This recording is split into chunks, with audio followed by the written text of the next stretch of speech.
Pelham Panther fans, it's time for Panther Pulse, brought to you by Golden Rule Barbecue and Grill and Joseph Chambers, your State Farm insurance agent in Pelham. Now live from Golden Rule Barbecue and Grill in the Pelham Town Center, here's the voice of the Pelham Panthers, Justin Foster. And welcome back to another edition of the Panther Pulse. We are live here from Golden Rule Barbecue and Grill, a weekly tradition with the Pelham Panthers during football season, and quite the game to look back on. A heartbreaking 37-34 loss to the rival Helena Huskies, but a classic joint here with Caleb Turrentine, and Caleb trying to catch our breath from Friday. I feel like that's kind of the feeling every single week. This one just might sting a little bit more, but that's kind of the genuine theme for the whole season so far. We have certainly seen our share of close ones. Over this next hour, we have a great show for you. We will look back on the Helena game. We will preview upcoming game on Friday against Chelsea. We also will talk a little homecoming with communications manager Nicole Knight, as well as spotlight the PHS bowling team. We're glad to have you with us here from Golden Rule. If you're listening, come on and join the party. We will be here for the next hour, and joining us now, as always, Coach Tom Causey. Coach, how you doing tonight? I'm doing okay. How about y'all? Doing great. Great to have you with us. And, we'll start things out about as packed an atmosphere as I've ever seen at any high school game. Talk a little bit about that environment for Friday's game. Well, that's fun, man. That's what it's all about. And, we should have something similar to that hopefully this week out when we play. But with those two schools, Pelham and Helena, Helena separated from us a few years back, and both communities work together, and they're so close. I mean, we went and played JV over the other night, and we were trying to figure out what time to leave. I said, heck, we play at 6, let's leave at 5:50. It's just that close. And anyway, our fans came out, their fans came out, our student section, our band, cheerleaders. It was an unbelievable. And, pregame warm-ups, that's when it's fun. When the players come out and you hear both sides of the stadium erupt because the next group is coming out to warm up, you're going to have a good atmosphere that night. And it was that way before the game, and the bands were in the stadium early, and it was a lot of fun. It was those are the games you look forward to, and I thought both teams played extremely hard all night long. With all the hype and the excitement, I mean, we talked about it last week, using that kind of hype in a good way. Leading up to kickoff, did you feel like your guys did that? Did you feel like the focus was in a good spot? Yeah, I did, and I think both teams did that. I know nowadays with social media there was probably a little chirping going back and forth between both teams, but I don't do any of that snapdragon stuff, so I don't know exactly what it was, but I imagine it was both teams. I thought kind of pushed all let the stuff on the sideline stay on the sideline and play the game, and I thought it was a well played game, short of a few turnovers, but both teams had them. But and I think both teams did a really good job of letting the distractions be on the sidelines, not between the white lines. Does that electricity ever subside? I mean, the entire game. I mean, no, and I think it's. I know it's great for our players when our student sections the way they were and our stands were the way they were. I know it is, and and this is gonna sound silly, but it's the truth. I don't notice it. I don't notice it. I noticed it in pregame warm-ups because you're taking that in. But once the game started, I really didn't notice it. I noticed the energy of play and the pace of play and how hard both teams were playing. I noticed that as you're calling plays, watching the game, trying to make adjustments. I noticed that. But it definitely impacts our players.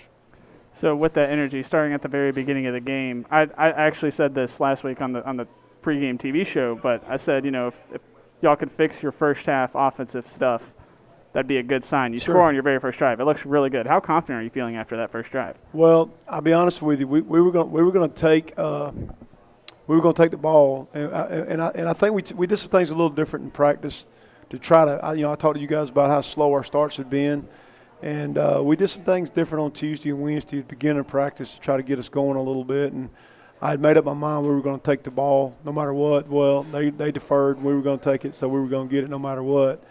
But I felt like if we could just get something going early in the game, we hadn't scored on our opening drive all year long until Friday. And I knew if we did that, our team would play a little harder and a little faster. And we were blessed. We ran a little a stick route right there around midfield, and Darius caught it. When he did, he turned and ran. We got a great block from Trey Corkle on the backside. And being able to score like that gave us a heck of a lot of momentum. Then we get them a 3rd and 16 in their opening drive. We get a face mask, and kid had a 1-yard gain to 15 yards, puts them in the stick, and they get a first down. And I think they had like a 12 or 14 play drive to start the game to tie it up. That was, if we could have got that stop right there on 3rd and 15 or 3rd and 16, who knows what happens after that, but that's part of the game. With those mistakes, we had that one, the high snap on the punt. Sure. Was there a message to the guys about regaining the focus, or was that kind of – during the game? Yes, during the game. Well, no, we just had to answer. At that point, you talk to the offense about let's go answer. And then when we turned the ball over on offense, we had 2 turnovers offensively. Our defense got to go respond. And I think our defense has the confidence that if we turn it over on our end, they're going to go get a stop. And I don't know if we've always played that way, but we are right now. Our defense knows that no matter where they start that drive, your job is to go get a stop. And if something breaks down in the special teams or on defense, offensively, it's our job to go get a score to bring the momentum back to our side. The high school football momentum is such a big thing, any level, but in high school football, a momentum swing, it's almost worth a couple scores. You could feel it in this game. And you do it every Friday night, and that was a big swing for them. And then they go down to get the score and go 16-7. But we created a couple of those ourselves, right before the half, and answering that, and the 2-point play to get us back up 22-16. It's huge. That's the first time and the only time during the night I wish I hadn't taken the ball to start the game. I would have loved to get that ball to start the second half and go down and get a score, and see what happened then. But it wasn't the case. Yeah, those momentum plays carried over into the second half. I mean, maybe not third quarter. Third quarter seemed compared to the fourth quarter. Fourth quarter was way more entertaining. And I think the third quarter is more about our defenses. Both defenses playing really good football, and I don't think it was lack of offensive football. There's some good players on both of those defenses, and they made plays in the third quarter. And honestly, I think in the fourth, both defenses got tired because it had been a kind of a track meet in the first half, and then both teams moved the ball up and down the field in the third quarter without getting scores. But the defense was playing a lot of snaps. And then in the fourth quarter, I think they played a lot of football. And there were some big plays made in that fourth quarter. Yeah, specifically in that fourth quarter, the big plays that came on both sides, obviously. But is that something you try to work on in practice? Or how do you work on that, on limiting big plays, specifically defensively? I think you just got to be in the right spot and not miss a line. And their players have something to do with that too. And I'm not saying it was a luck thing, but the last touchdown, great effort on defense. We get a tip ball, and I think the ball may bounce there if it doesn't. And he catches that thing, and our angles change on defense because the ball's tipped. And that kid's a really good player. And when he caught it, he broke a tackle, and he's getting Division I offers for a reason. And when he rolled out of there, there's 6'6", whatever he is, was striding, and he made the play. And credit our kids. We come right back down, and on the last play of the game, we have a catch right there just outside the end zone. It was our guys had a chance to go win the game at the end. What message do you have for the team after a game like this and 3 weeks in a row? Flush it, just like if it was a win. We learn from it. We're going to correct our mistakes on Monday. We have to be more consistent in how we do things. And that I would have said the same thing if we'd won 34-30. We have to flush it. Big game, win. Let's move on. It's a big game. We had a loss right there. We got to move on. We got a huge game this week staring us in the face with Chelsea. And if we're not growing and learning from every game we play, whether it's a win or a loss, then we're really failing.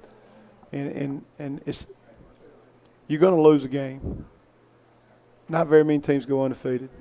If you don't learn something from a loss, then you've wasted a great opportunity. And so that was our message. And honestly, I think our senior leadership has done a fantastic job this week.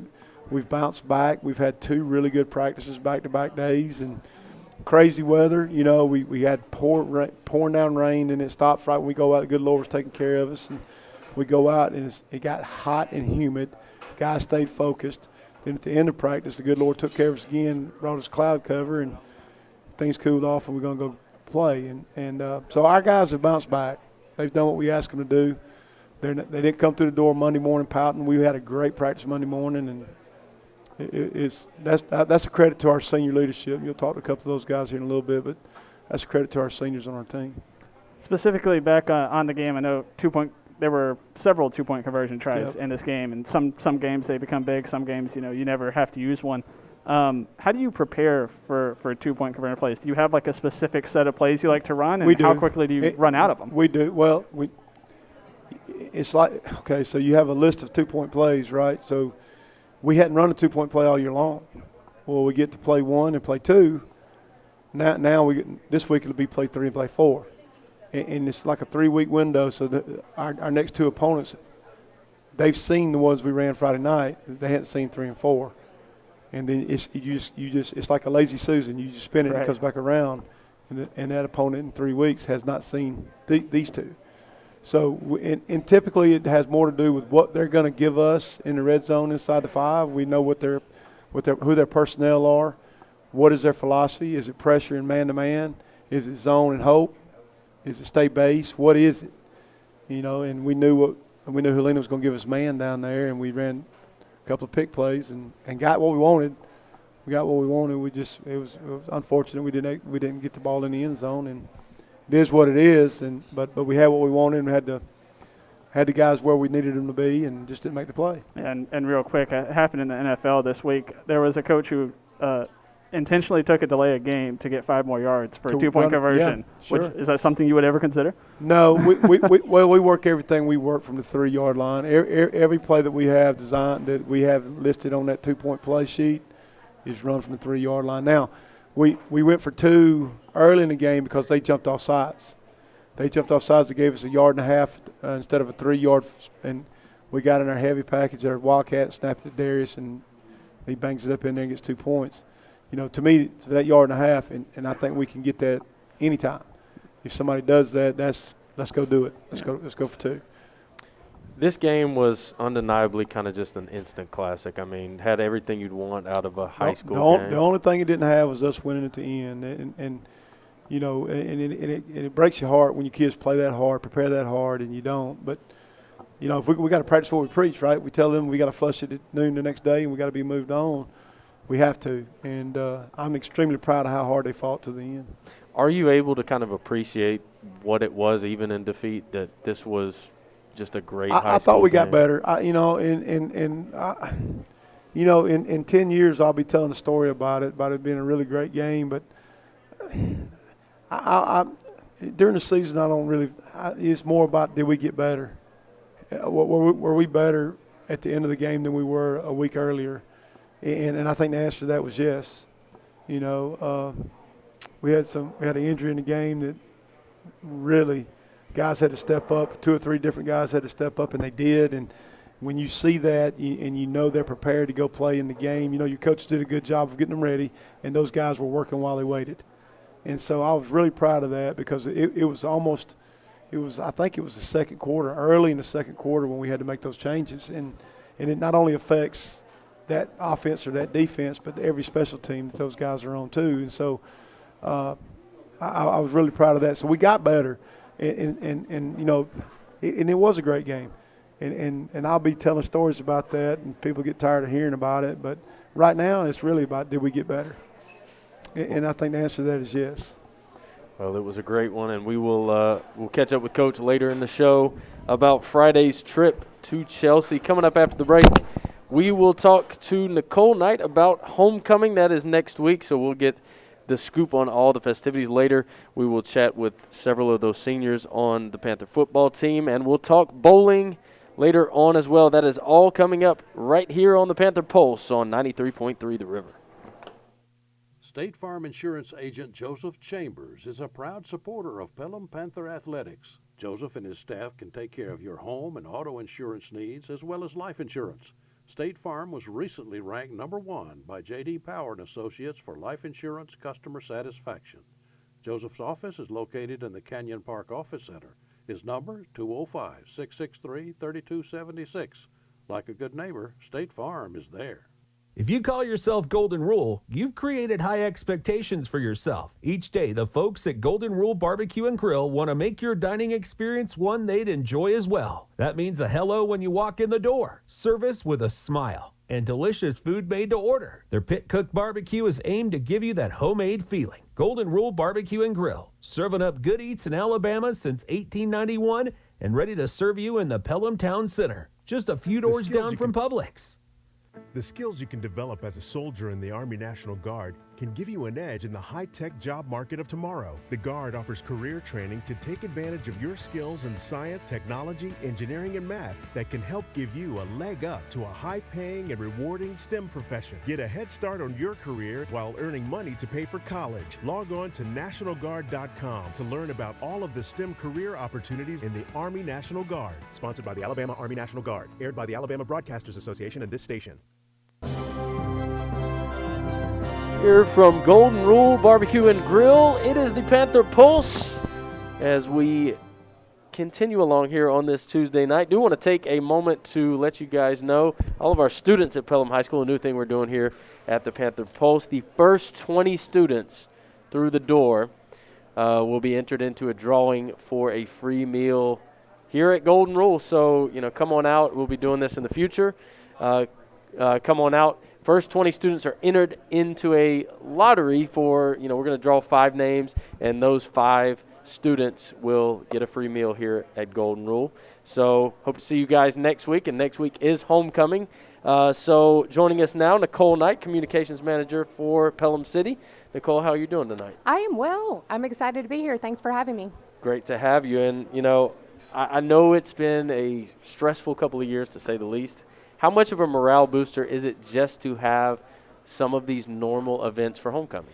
It's so exciting. We're really thrilled to be able to do our traditional homecoming activities next week. And even last week at the Pep Rally Friday, there was so much energy in the school. It was so good to really feel like we're getting back to normal. Even though a lot of the kids were wearing masks, and it was a little bit different. The whole idea of getting back to our normal activities is really making things feel better this year for sure. When DJ Sills is in the house, you get that energy that we're used to at those pep rallies. So, I know everything's still in flux. We're still figuring out all the, final nitty-gritty details. What can we expect for homecoming? What kind of events are going to be back? Well, we're excited, like I said, to kind of get back to what we, know as our traditions in Pelham. Several years ago, we started the Panther Proud Parade, and that has grown year over year. We didn't get to do it last year due to COVID, so we're ready to do it again this year. And we're a little behind on our planning, so everybody forgive us, but we were watching the COVID numbers to see what things look like before we made a call to go ahead and do the parade and the community pep rally. But, we said even though time is short, we can do it, we can throw it together. What's most important is for everybody to come out. We're not looking for a lot of, fancy, glamorous floats or anything. We just want people to come out with school spirit and have a good time. So that's what we've been doing the past several years, and it's really been about everybody coming together as a community, and it makes it so much more fun when people don't have to worry about judging, a float or anything like that. It's really for the fun of everybody being together. And overall, when you look at everything, I guess what do you consider as an overall goal for a homecoming week?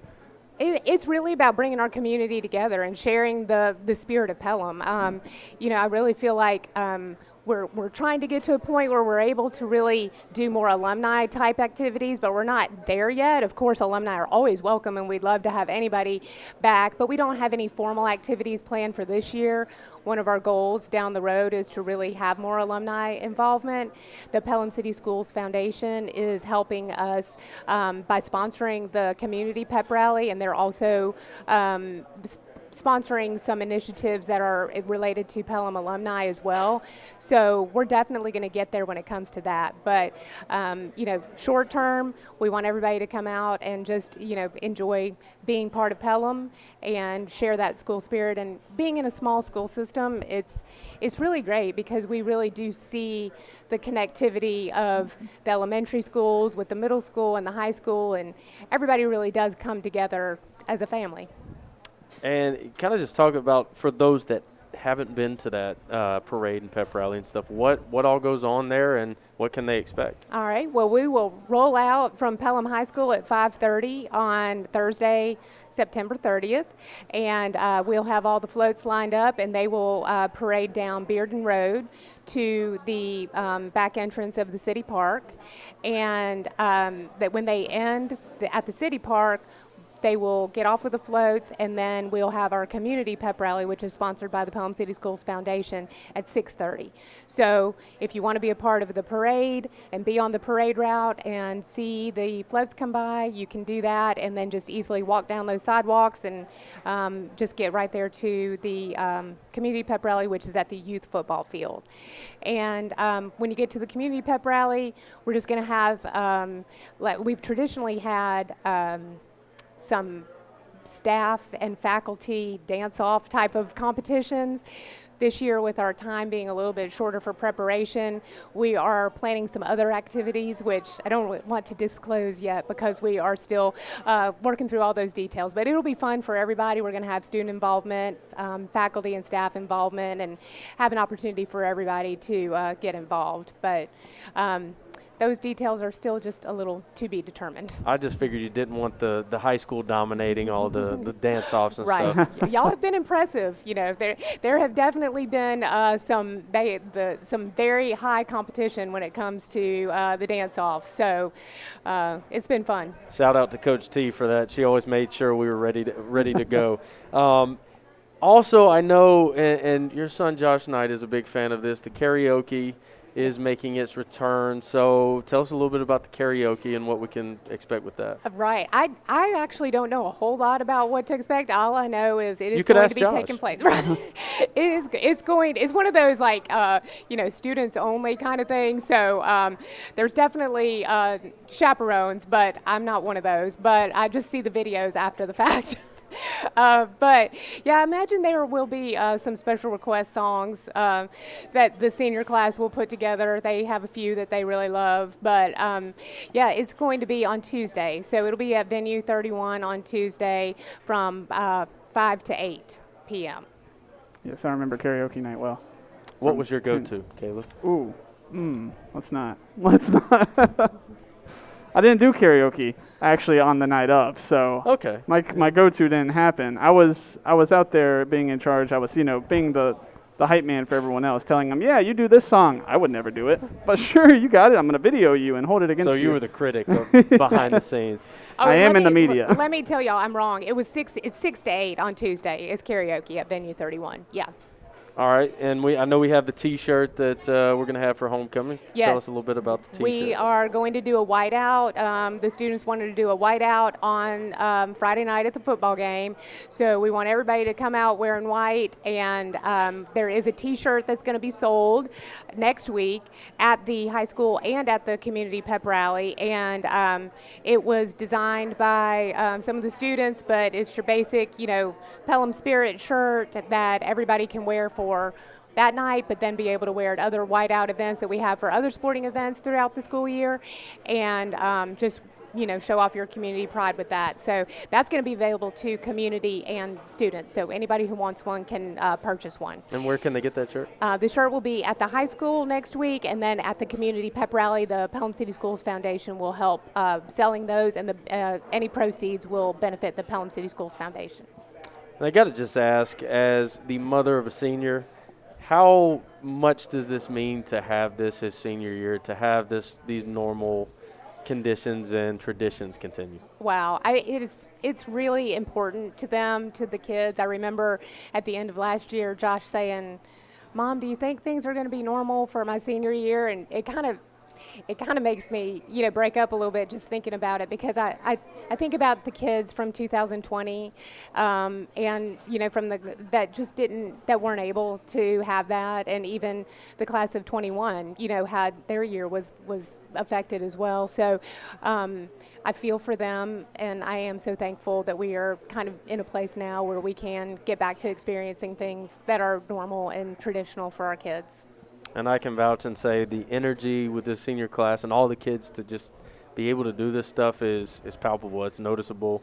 and you feel it in the halls every day. So we're all excited about it. Where can folks get more information? I know we're going to have stuff rolling out throughout the next week. Where can they stay up to date? We're going to start pushing out information tomorrow just about some of the details. We're going to do dress-up days, not only at the high school, but that's another thing that we've done over the past several years is getting the elementary school and middle school involved in dress-up days as well throughout the week. So we'll be putting that information out tomorrow. We'll be talking about the parade and the community pep rally, so everybody can make sure they put that on their calendar. And we'll put it all on Pelham City Schools website, and there'll be links through social media as well. Fantastic. Nicole Knight, Communications Manager for Pelham City Schools. Thanks so much for joining us tonight, taking some time out to chat. Thanks for having me. Absolutely. Go Panthers. When we come back, we will chat with several of the seniors from the Panther football team. That is coming up right after this. From Golden Rule Barbecue and Grill, you are listening to the Panther Pulse on 93.3 The River. At some barbecue joints, a pork sandwich is more bread than pork. Not at Golden Rule Barbecue and Grill. Their pork sandwich is packed with so much juicy pit-cooked meat, you'll also need a fork to eat it. Big portions at a not-so-big price. That's the Golden Rule way since 1891. It's the oldest continuously running restaurant in Alabama. Pork, chicken, brisket, ribs, burgers, catfish. Our menu is as loaded as that pork sandwich. Golden Rule Barbecue and Grill in the Pelham Town Center, just a few doors down from Publix. If you're experiencing a temporary financial hardship and are struggling to pay your mortgage, we may be able to help you keep your home. Hardest Hit Alabama is a federally funded foreclosure prevention program. If you qualify, Hardest Hit Alabama can pay your mortgage payments on your behalf or provide other forms of assistance. We've helped thousands of Alabama homeowners, and we may be able to help you. Visit hardesthitalabama.com to learn more. Brought to you by Hardest Hit Alabama, the Alabama Broadcasters Association, and this station. State Farm Insurance Agent Joseph Chambers is a proud supporter of Pelham Panther Athletics. Joseph and his staff can take care of your home and auto insurance needs as well as life insurance. State Farm was recently ranked #1 by J.D. Power and Associates for life insurance customer satisfaction. Joseph's office is located in the Canyon Park Office Center. His number, 205-663-3276. Like a good neighbor, State Farm is there. Back here from Golden Rule Barbecue and Grill as the Panther Pulse rolls along here. Want to take a moment again to thank our sponsors, Golden Rule Barbecue and Grill, as well as Joseph Chambers, your State Farm insurance agent. Thank you for all you do for Pelham Panther Athletics. Joining us now, several seniors from our Panther football team. We have Oscar Aguilar and Stephen Parker. Gentlemen, how we doing? Doing good. Great to have you guys with us, and want to start off by talking about that game against Helena. Your guys' thoughts on the atmosphere and the game overall? Well, when I'm on the field, I don't really feel anything. It's pretty much like flat the entire time. Maybe when I get on the sideline and start going over plays on the tablet, I'll get a little bit of energy. But for me, since I'm on the field, nothing really. Yeah, so I've been out with hip injury, so I haven't really been able to play the past couple of weeks. But yeah, just like Oscar said, even with me being on sideline, I like to tune out the audience and just focus on the game. So y'all didn't feel anything different about this one? Notice a little more electricity in the. Maybe I was a little bit stiffer, but overall I was professional answers. Wow, yeah, that's right. Very PR-like answers. You love to see it. Well, on the same note to that game, we talked to Coach about it from a player's perspective. How do you kind of rebound from a game like that? I know there are a lot of emotions that go into it. Any game, in any games, it's a little bit of a heartbreaking ending to, we won close and then to lose one close. How do you kind of flush it and move on? Like Coach says, every game, just Saturday, 12 o'clock, flush it. That's what I do. I'll sit on it for maybe 30 minutes after the game, but pretty much once I'm off the field, try to keep it off my head. Yeah, I pretty much have to agree with Oscar on that. Just you can't really do anything about it, so all you can do is focus about the next game. So.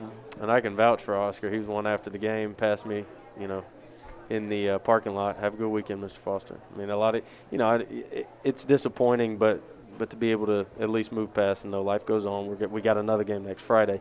That's big. So was there any message from, maybe senior leadership to the rest of the team to kind of keep that same energy for going into this week? Just pretty much said it's another game. We flush Helena out because we're working on Chelsea now.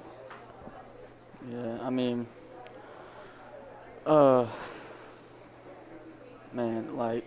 just like Oscar said, I mean, you really can't.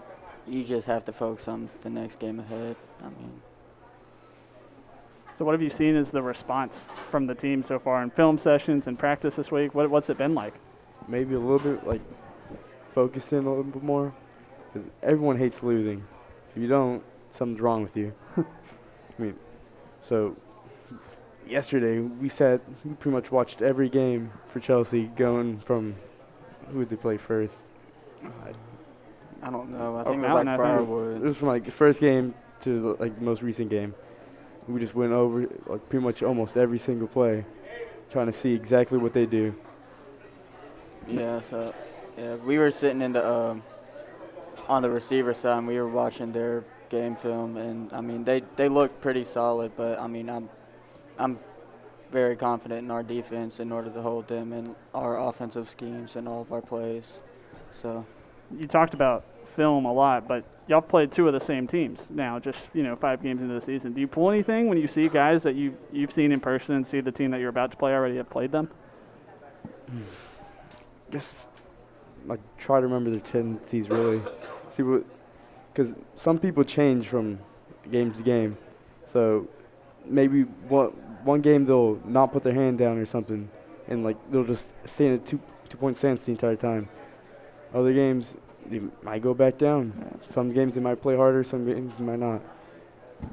Yeah, I mean, Coach always tells us it's like you got to focus on the little things in order to be able to fix the big things. So you look at Chelsea winless thus far, but that's a little deceptive. They've really competed in games. Is there anything you got to do to make sure the team maintains that focus when you see that 0 in the win column for a team? I mean, I guess you just got to make sure you don't overthink it or like think you have a chance just because they are 0 and whatever they are. I mean, just because they don't have any wins, that doesn't mean they're going to play just as hard as we are. I mean, we just have to line up, like Coach Robert says, just play our football. Yeah, this is a non-region game, though, now. It's kind of in the middle of a bunch of different emotions going on, a lot of close games in a row. Now you have a non-region game. Doesn't mean anything to the standings, but how important is it to get back on the winning track for y'all? For me, I think it's very important. You don't want 2 back-to-back losses. You want to be able to bounce back harder after that, especially like a rivalry game like that. So that's the way I see it. Yeah, I mean, about the same thing as Oscar. You just want to bounce back from the loss and just get back on that winning track. Just keep bouncing back after that. Oscar, you're a guy that has steadily improved throughout his career at Pelham, gotten bigger, more physical. What do you attribute that to as far as your work ethic and training?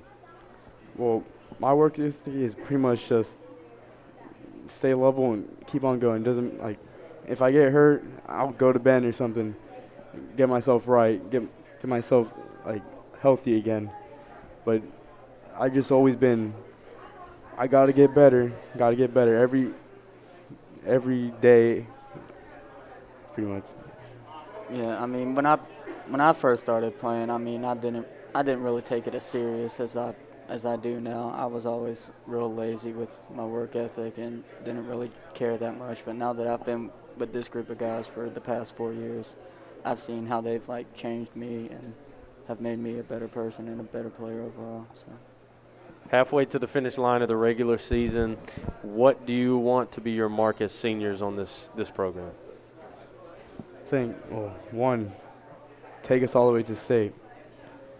And, we're going to leave a mark there. So everyone after us has to be either as good as us or better. Hopefully better. Yeah, I mean, you always want to have that goal to make it to the state championship game. But, I mean, even if you don't make it, you at least want to make such an impact on the freshmen that they continue to make impact on the other underclassmen coming up as well. So, gentlemen, thanks so much. Stephen Parker, Oscar Aguilar, several of the seniors on this year's Panther football team. Coming up after the break, we switch gears. We are talking Pelham Panther bowling. Coach Jenny Gray is joining us right after this as the Panther Pulse rolls on 93.3 The River. At some barbecue Thanks, joints, a pork sandwich is more bread than pork. Not at Golden Rule Barbecue and Grill. Their pork sandwich is packed with so much juicy pit-cooked meat, you'll also need a fork to eat it. Big portions at a not-so-big price. That's the Golden Rule way since 1891. It's the oldest continuously running restaurant in Alabama. Pork, chicken, brisket, ribs, burgers, catfish. Our menu is as loaded as that pork sandwich. Golden Rule Barbecue and Grill in the Pelham Town Center, just a few doors down from Publix. State Farm Insurance Agent Joseph Chambers is a proud supporter of Pelham Panther Athletics. Joseph and his staff can take care of your home and auto insurance needs as well as life insurance. State Farm was recently ranked #1 by J.D. Power & Associates for life insurance customer satisfaction. Joseph's office is located in the Canyon Park Office Center. His number, 205-663-3276. Like a good neighbor, State Farm is there. 9,997. No. Suppose Thomas Edison had given up. 9,998. But his failures only led him to the next idea. 9,999. Picture Times Square, dim, Las Vegas dark, your home black. Picture no electric light. 10,000. Come on. Optimism, pass it on from the Foundation for a Better Life at values.com. Here from Golden Rule Barbecue and Grill as the Panther Pulse rolls along here. We are switching gears to talk Pelham Panther bowling, a newer sport at Pelham. So we're going to get all the details here. Coach Jenny Gray's with us. Hey guys, go Panthers. Great to have you with us, as well as Yadira Alvarez. Yes, sir. How y'all doing? Doing great. Great to have you guys with us and talk a little bowling. Coach, we'll start with you. And, what have been sort of the challenges your second year on top of all the bowling stuff? So what is kind of the challenges in promoting and getting the word out there to the students?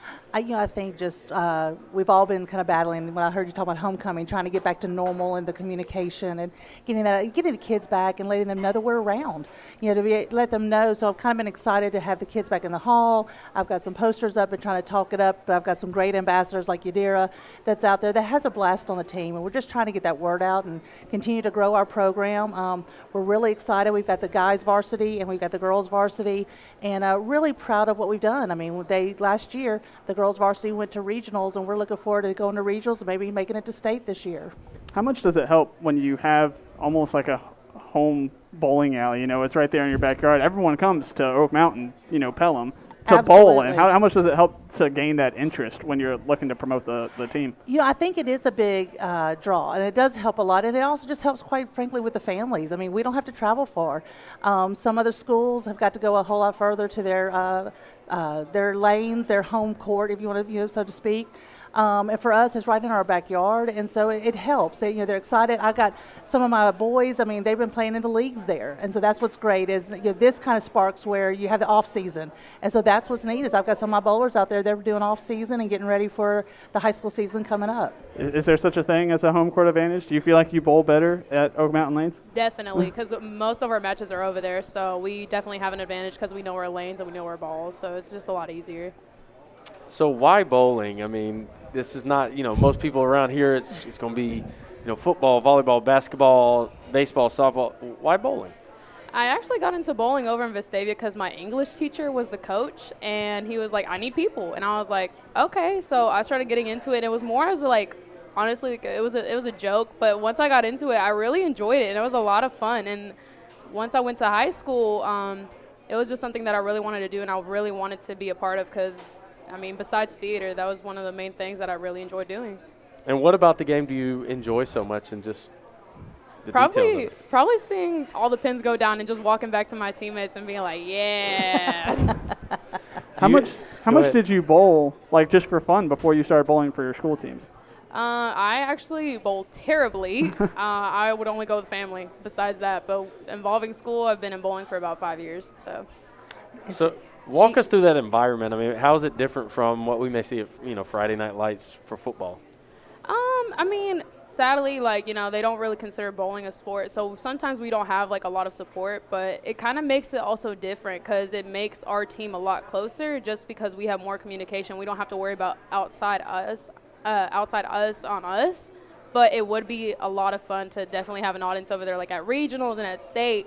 All the parents, all the people go out there, and it's so much more lively. But at the same time, when it's just us and our matches, it's just so much more concentrated on the game and on our family. So it's just a lot more fun like that.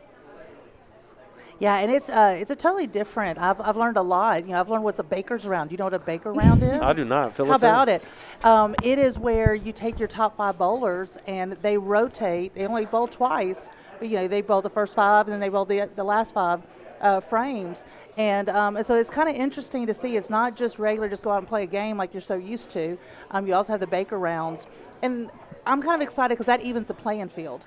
With having such a new program, with having a younger team, we were able to get in the baker rounds and be competitive because, again, we could focus and really make it count in those couple frames that they were given. And so it was interesting. It made them competitive, and like I said, it got the girls to regionals. So I was going to ask about the format as a whole because once you got to regionals there, it's cumulative score, not just the best of 3 games.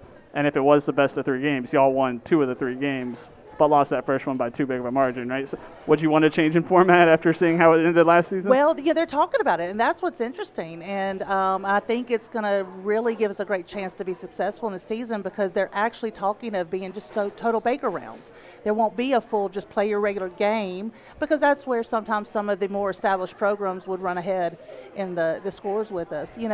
I have to brag, and I'm going to put a plug out there. We need those kids out there, but my guys, we were a very young team. I had actually 4 middle schoolers on our varsity team, and they hung in there and fought. And so I'm real excited to see, how they've grown to get in there. And like I said, with this Baker format, now the playing field's going to be a little bit even for them. Well, I know we've got some evaluations coming up October 5th and 6th. That's right. What would your message be to students who are maybe thinking about it like Yadira did to maybe come out and embrace the sport? Yadira, we've been talking to a lot of them. To all the kids that are interested, if your only experience has been a few birthday parties, you're ready to go. I've got a young man that about 2 weeks before bowling started, he was still on bumpers. And then now he's in a league. He's averaging over 100. He's improving. It's amazing. And so, it's for everybody. And so we're not looking. We just want people that are interested and want to give us their best, and let's have fun and let's grow. Luckily, I've got Coach Danny with the team, and he has got the skills, he's got the knowledge, and he can fine-tune it. And so we've got some great people out there to help them, but it's just a willing heart and ready to go and fight out with the Panthers. So when do you make that turn from people who are coming out for fun and being there who are good enough to bowl, but then also seeing someone who could be better than just good? How do you kind of make that distinction? That's a great question. And it's one I would say with Danny, just as I watched him work with them, it's finding that heart, and it's amazing. I wish I could speak a little bit more to that with the actual skilling, and I'm going to pass it on to Yadira because that right there, she's my leader there. Yeah, I can speak on personal experience. When you see the turning point, it's when you start seeing if they actually care what they make or not. Like usually people go out to bowl and have fun and just knock down pins, but when we practice, we focus more on our spares. We focus on the stuff we don't hit, not on what we can hit. So once you start seeing that determination and the people that are actually willing to work on what they can't do, that's when that turning point hits in. Like it took me maybe 2 years for that determination point to hit in, but after I did it was just an easy path down the way. So definitely people who enjoy it for fun, after a while they're definitely going to want to do it for a competitive sport, and it's just a lot more fun like that. And I think it's great. That helps because you see that hunger, you see that drive come in, and also it just starts clicking, and they want it. They want to work for it. Yeah, if you have that competitive nature, you don't need anyone to push you. You're just going to right. want to get better. That's right. So what are kind of the goals for this season going forward, maybe personally and as a team in growing the program? State. State, very much State. No hesitation. There's no hesitation. We are going to State. Like, I've gone to State before, and it is a life-changing experience. Like, it is so much life in that alley. Like, you can see, like, the hunger that everybody has for even just one pin to fall. That one pin makes the whole game change. And just seeing that, like, I'll say, like, bloodlust, like, in everybody's eyes for everyone for that one pin, like, it's a heart-changing experience. Like, I went to State freshman year at Vestavia, and that was amazing. And then I wanted to do that here at Pelham because I had seen that the girls here didn't experience that. So that was my kind of goal last year. And sadly, we didn't make it. But, I mean, at the end of the day, we made it to regionals, and it was still a great experience for the girls. And I could tell that a lot of them really appreciated just making it to regionals. But this year, we're going to State. There's no hesitation. I will make it to State with my team and my family. Like, that's just it. And it's going to be in our hometown, and y'all better come out when we make it to State. Not if or can we, when we go to State. We are going to State. Yadira has spoken. I think she's got it. Come on, Coach. Pump it up. I love it. I love it. I'm just so but that's excited. it. That's it. Is we made it to regionals. We want to go to the next level. Let's take it, and go further and just continue. And that's the thing is we want to get our boys varsity team to improve. That's one thing is I'm telling you where they ended their season, it was phenomenal and what they accomplished. And so I'm really excited about getting them back together. And let's again getting them further and getting them, into the postseason play. So we're going to State. I think you got your spokesperson. I'm like, look, I'm just gonna sit back. I'm gonna sign up. You tell me what you need. I'll keep up the score. Yes, ma'am. I got one more question for you. You mentioned theater. Mm-hmm. All right. So do you have a theatrical kind of celebration after the strike that you pull out? Usually, I'll just scream, to be honest. Like, I've freaked them out many times because there's one time where I didn't hit, like, one pin, and I would just, like, I busted out crying because it was kind of like our match. But when you hit that pin and you realize you won the game, all I do is scream and jump around. That's all I do. Sometimes I take a little bow. Sometimes I just take the ball and I just wave it up in the air. Like, it's amazing. It's like it just lets me be free. It's just a lot of fun. I tell you see the energy there. So I got people out there listening. I mean, we have a great time. They might be watching too. That's right. That's right. You can do your celebration right now. That's right. But yeah, she's a great job. I'm really does a great job for the team. I'm looking forward to her leadership this year. So again, October 5th and 6th, if you are interested, can come see you at the high school or yes, just come on out to the lane. Y'all need to come out. Y'all need to come out. We need more people. Room B 215. Come see Miss Gray. I've got information. We would love to have them. Wonderful. Well, thanks so much for coming. This thank is a lot of fun. Yadira, Coach Gray, PHS bowling, and the season starts when? Season starts October 26th is our first match against Thompson. Coming up. It's a big one. There you go. We got the energy there. You can come out and support PHS bowling. Ladies, thank y'all so much for joining us. Hey, you're so welcome. Keep it rolling, guys. We'll do. And when we keep it rolling, we will chat with Coach Tom Causey about the Chelsea game Friday night. The Panther Pulse wraps up after this from Golden Rule Barbecue and Grill. State Farm Insurance Agent Joseph Chambers is a proud supporter of Pelham Panther Athletics. Joseph and his staff can take care of your home and auto insurance needs as well as life insurance. State Farm was recently ranked number 1 by J.D. Power and Associates for life insurance customer satisfaction. Joseph's office is located in the Canyon Park Office Center. His number, 205-663-3276. Like a good neighbor, State Farm is there. If you call yourself Golden Rule, you've created high expectations for yourself. Each day, the folks at Golden Rule Barbecue and Grill want to make your dining experience one they'd enjoy as well. That means a hello when you walk in the door, service with a smile, and delicious food made to order. Their pit-cooked barbecue is aimed to give you that homemade feeling. Golden Rule Barbecue and Grill, serving up good eats in Alabama since 1891 and ready to serve you in the Pelham Town Center, just a few doors down from Publix. Right now, it's a great time for anybody ready to get some real work done in Alabama. Whether you're somebody who needs to hire, somebody who wants to get hired, or a student who wants to know how to prepare to get hired, there's a new unified force for your success and a brighter future. It's time to get to work, Alabama. Alabama works. Sponsored by Alabama Works, the ABA, and this station. Visit alabamaworks.com. Wrapping up here from the Panther Pulse from Golden Rule Barbecue and Grill here in Pelham. Also want to thank Joseph Chambers, your State Farm Insurance agent for the support of Pelham Panther Athletics. Joining us again, Coach Tom Causey. Coach, welcome back. We get some food and settled in. A little brisket. There you go. Yeah. There you go. Well, we turn our attention now to Chelsea. And this one, I keep saying it every week, exciting game after exciting game. We've had quite a few of those with Chelsea the last few years. Yeah, and it's always ultra competitive, and it's an emotional game. I don't know. Some for probably half of our students, the Chelsea game is a bigger game than the Helena game, and the other half Helena. So, you get back-to-back weeks with two of your in-county rivals, and difference is they didn't split. We didn't split from each other, but it's been since I've been here at Pelham, it's been a rivalry for us, and I think for them too, and been very close, very competitive ball games, and. Other than, I don't know how many years ago now, Coach Elmore was still out there. They beat us pretty good. They had a really good football team, a couple of kids offensively that were special. And Coach Fordham, who's coaching our quarterbacks now, was coaching out there then. But other than that game, it's been pretty close.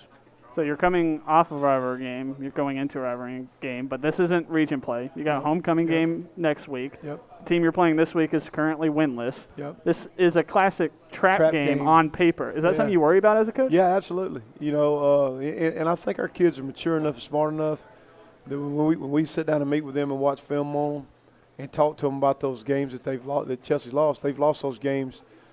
Really close ball games and been fourth quarter ball games down to the wire. And I think we got a mature enough football team that when we sit and watch film and we talk about those 2-3 techniques they're playing with and those two inside backers they rotate three ends in there and how long they are at safety.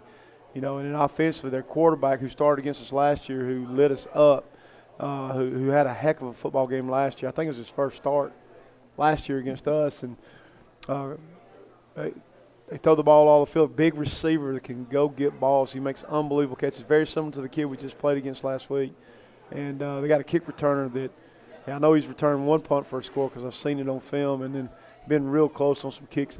So I think if we got some seniors and mature players that see that on film and say, this bunch is really good. They've been really close to being 4-0. So I think our team is mature enough to understand that. If they're not, they've heard that from our coaches all week long. Would you be more concerned about it being a trap if we had won the game Friday, or think that kind of? No, and honestly, it sounds like coach speaking, and it's awful to say, but you get in such a rhythm and routine, such a creature of habit that when the ball game's over Friday night, I know what I'm going to be doing in the field house after the game. I know when I'm going to turn the lights in the stadium off, the play clocks. And Saturday morning, this is what I'm going to do with our previous game, and this is when I'm on the next one. And you really don't even think about that. I don't. I do think about, all right, we're dealing with 15 to 16, 17-year-old kids, and they look at the internet and they see 0-4. An immature guy looks at that and says, well, they ain't very good. Well, once you turn the film on, you see they're really good. They're really close to being 4-0. And about the only game was probably just like ours.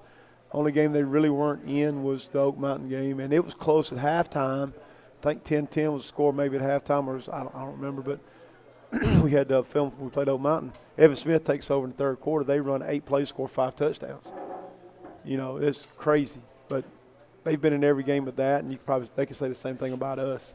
Yeah, you mentioned Oak Mountain already. They also played Helena, 2 common opponents this early in the season. That doesn't happen very often. Can you take anything specific when you're looking at film when you have common opponents? No, we look more at not really, and I think the common fan will by looking at score and comparing scores. But no, we look at more of matchups, not necessarily what Helena and how Helena and Chelsea matched up.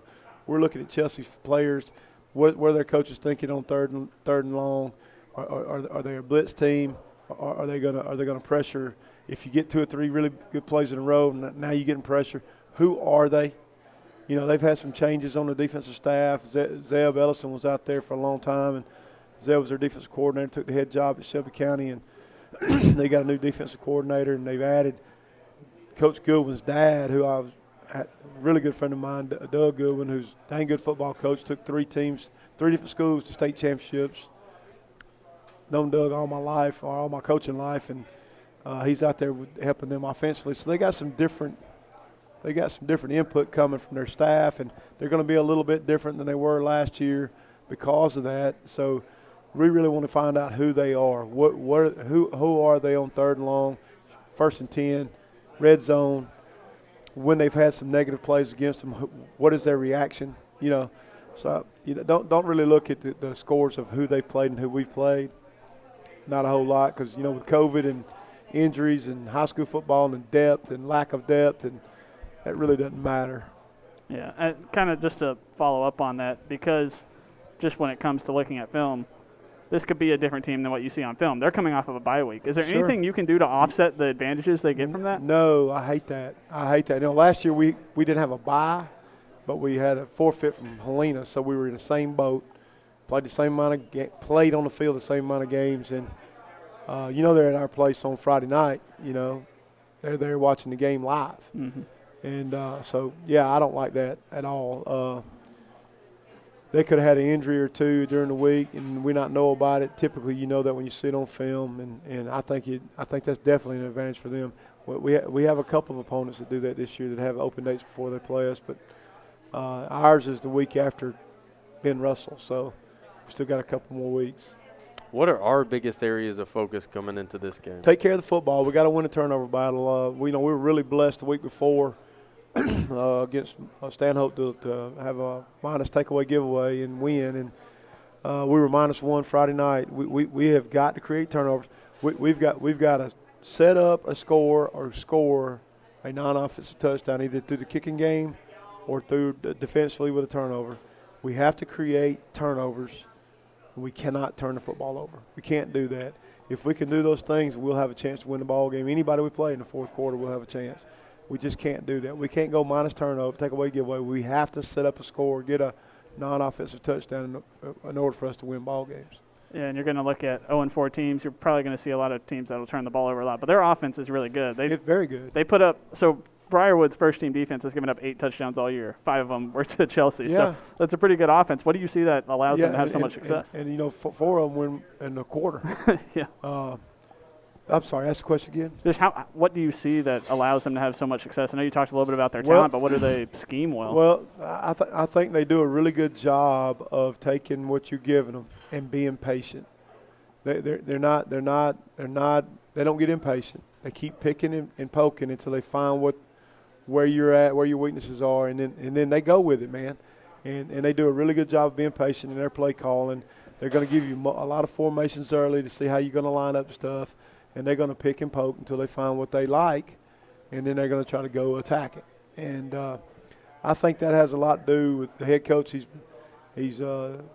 been doing this for a few years as a head coach, and then being able to add Coach Doug Goodwin there with him, which helps guys that's been doing it as long as he's been doing it. That helps their staff. But we see that on film a little more this year, and that's the reason why I mentioned Doug. But they're a little more patient with it, and they waiting to find. That's another reason why you've seen them play so well in the second half of ball games this year. Been very patient, finding out what their opponents are giving you, and then in the second half, they go try to exploit it, and that takes patience. Well, it should be a good one on Friday, Coach. Thanks as always. Been a great hour. Want to again thank Coach Jenny Gray, Yadira Alvarez joining us from PHS Bowling, Nicole Knight stopping by to talk homecoming, our players, Stephen Parker, Oscar Aguiar as well. We are wrapping things up here from Golden Rule. Want to always thank Golden Rule for their hospitality and support of Pelham Panther Athletics, as well as Joseph Chambers, your State Farm insurance agents. For Caleb Turrentine, I'm Justin Foster. For engineer Mark Snow, we are done here at the Panther Pulse. As always, good night